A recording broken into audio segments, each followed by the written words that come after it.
Hello everyone and once again welcome back to the channel. So today's video is completely about character certificate. As you all know that it's a very crucial document at the time of admission, or we can say at the time of college reporting, right? So I got few comments regarding this document that please make a video on this document, like from where we can collect it, or whose signature and stamp mandatory is, and what should be the validity of character certificate, right? So after reading all this comments or doubts, I thought I should definitely make one video on this topic. So yeah, I am here with detailed procedure in Hindi and English as well. Make sure you people keep watching this video till the end, जिससे कि आप सभी के सारे doubts clear हो जाएं.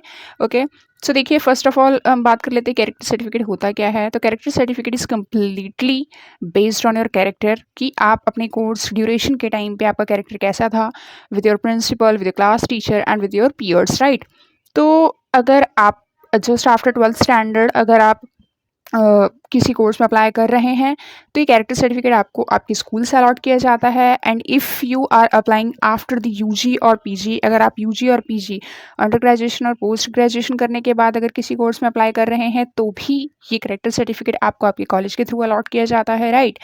अब बात आती है कि ये कैरेक्टर सर्टिफिकेट सिर्फ स्कूल और कॉलेज के थ्रू ही अलॉट किया जाता है, तो ये कैरेक्टर सर्टिफिकेट की वीडियो मैं बना क्यों रही हूँ, ठीक है.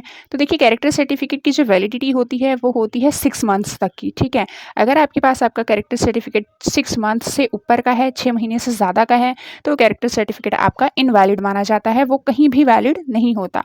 तो इसके लिए आपको क्या करना पड़ता है, कैरेक्टर सर्टिफिकेट रीन्यू करवाना पड़ता है, ठीक है, जो आप अपने कॉलेज से जाके या फिर स्कूल अथॉरिटी से जाके रिन्यू करवाते हैं. बट इन केस अगर आपके स्कूल वाले, स्कूल डिपार्टमेंट या आपका कॉलेज डिपार्टमेंट अगर वो रिन्यू नहीं करता या वो सिग्नेचर नहीं करते, तो आप क्या करेंगे, तब आप क्या करते हैं, कैरेक्टर सर्टिफिकेट किसी भी साइबर कैफ़े से जाकर के बनवाते हैं, ठीक है. और फिर उसके बाद बनवाने के बाद आप किसी गैजेटेड ऑफिसर से, ए क्लास गैजेटेड ऑफिसर से आप उनकी सिग्नेचर एंड विद स्टैम्प करवाते हैं, ठीक है. उनकी सिग्नेचर एंड स्टैम्प आपको लेना मैंडेटरी होता है.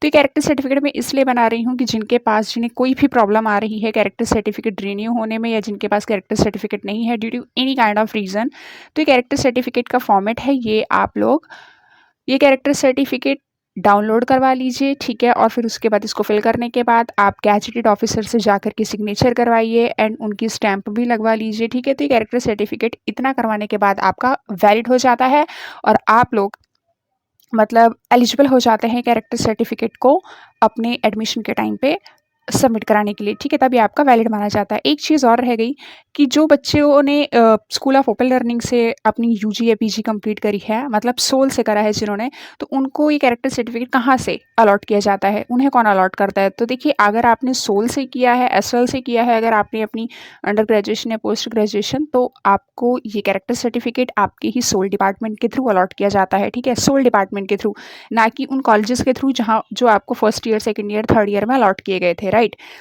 तो हम स्टार्ट करते हैं कि कैरेक्टर सर्टिफिकेट को फिल कैसे करना है. तो ये आप फॉर्मेट देख सकते हैं, ठीक है.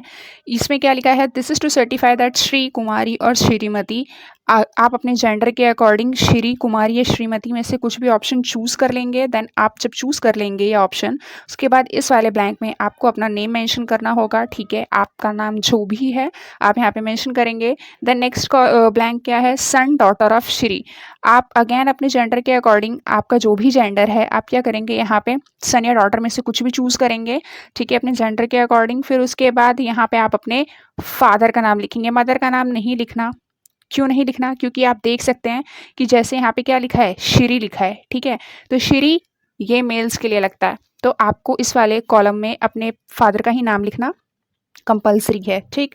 फिर लिखा है is not to me for the last months और ईयर्स. अब यहाँ पे आप या तो मंथ भी फिल कर सकते हैं या तो फिर आप ईयर्स फिल कर सकते हैं, कि आपको कितने सालों से वो गैजेटेड ऑफिसर जानते हैं, ठीक है, या आपको कितने महीने से वो गैजेटेड ऑफिसर जानते हैं, आपके कैरेक्टर को वो कैसा ऑब्जर्व कर रहे हैं, कितना टाइम हो गया आपके कैरेक्टर को ऑब्जर्व करते हुए, ठीक है, जिस किसी भी गैजेटेड ऑफिसर से अगर आप सिग्नेचर लेंगे तो, ठीक.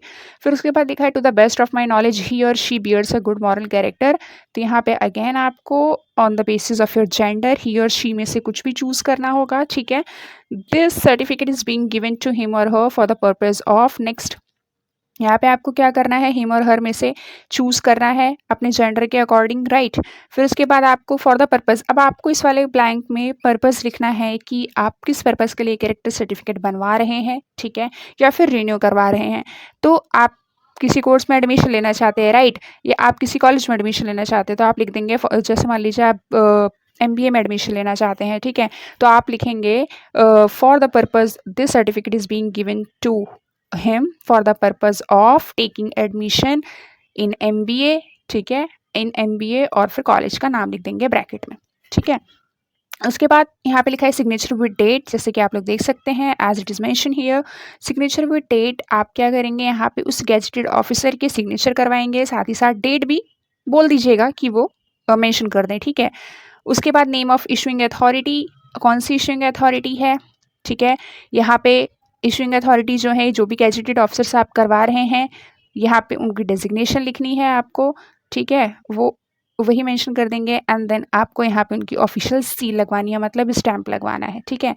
तो यही था आपका कैरेक्टर सर्टिफिकेट का format and the detailed procedure. Character certificate की वैलिडिटी क्या होती है, कैरेक्टर सर्टिफिकेट कहाँ से अलॉट किया जाता है, कैरेक्टर सर्टिफिकेट की हमें नीड क्यों होती है, एंड कैरेक्टर सर्टिफिकेट को फिल कैसे करना है, मैंने सब कुछ इस वीडियो में मेंशन कर दिया है, ठीक है। एंड मेरे चैनल पे जितने भी डॉक्यूमेंट्स आपके at the time of college reporting के टाइम पे रिक्वायर्ड हैं, जिन जिन डॉक्यूमेंट्स की ज़रूरत आपको पड़ेगी at the time of college reporting, वो उन सब की भी वीडियो मैंने अपनी उस चीज़ की भी वीडियो मैंने अपने चैनल पर डाल रखी है, तो आप जाइए जा करके चेक कर लीजिएगा, ठीक है। एंड ये कैरेक्टर सर्टिफिकेट आप किसी भी साइबर कैफे से निकलवा सकते हैं, ठीक है। सो या thanks for watching the video and hope you guys like the video. तो लाइक कर देना, ठीक है, and do subscribe my channel for this type of videos, ठीक है। एंड हो सके तो आप अपने फ्रेंड्स वगैरह को भी ये शेयर कर दीजिए, क्योंकि उनको भी कैरेक्टर सर्टिफिकेट की नीड पड़ सकती है, पड़ क्या सकती है, पड़ेगी ही, क्योंकि ये एक क्रूशियल डॉक्यूमेंट है आपके कॉलेज रिपोर्टिंग के टाइम के लिए, या फिर किसी भी कोर्स में एडमिशन लेने के लिए इसकी नीड पड़ती ही है हर जगह, ठीक है। So bye bye, have a nice day, take care.